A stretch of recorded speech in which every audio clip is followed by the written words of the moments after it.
So ఈ రోజు మనం ఎప్పటి నుంచో కూడా వెయిట్ చేస్తున్నాము. డిప్యూటీ సీఎం పవన్ కళ్యాణ్ గారు అల్లు అర్జున్ కేసులో రియాక్ట్ అవుతారా అవరని. సో ఎట్టకేలకైతే ఈ రోజు రియాక్ట్ అయ్యారు. సో ఆయన చేసిన వ్యాఖ్యలకి నువ్వేమనుకుంటున్నావు?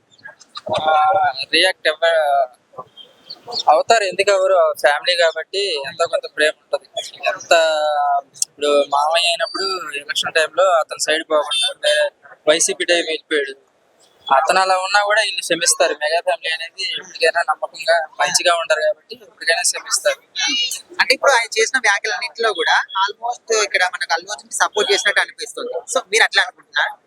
నేనైతే అనుకోవట్లేదు. ఏదో చెప్పాలి కాబట్టి చెప్పాడు అనిపిస్తుంది. అంటే ఎందుకని అట్లా అనిపిస్తుంది? అందరూ కూడా సపోర్ట్ చేశారని అంటున్నారు కదా. సపోర్ట్ ఏం లేదు. మామయ్య సైడ్ పోకుండా వైసీపీ సైడ్ వెళ్ళిపోయి అలా చేసినందుకు ఎంతో కొంత కోపం ఉంటుంది.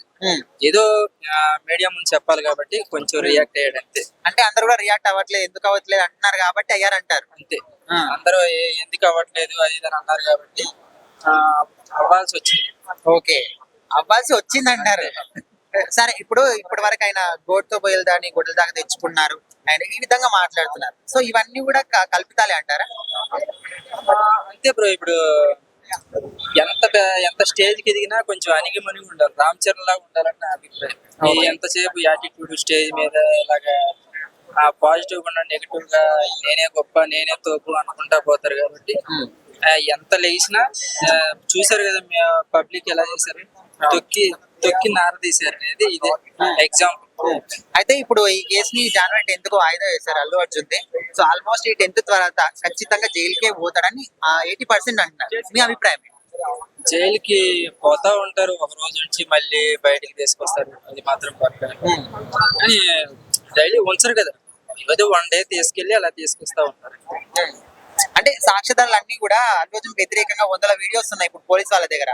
పోలీసులు పెట్టిన కేసు స్ట్రాంగ్ గా కనిపిస్తుంది కదా. సో ఏమంటారు, ఆయన ఖచ్చితంగా శిక్ష పడే అవకాశం ఉందంటారా లేదంటారా? శిక్ష అనేది ఏం లేదు బ్రో.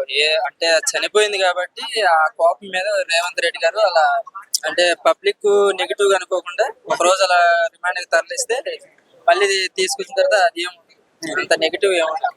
ఊరికి అలా తీసుకెళ్ళి మళ్ళీ తీసుకొస్తారు, అంత ఏం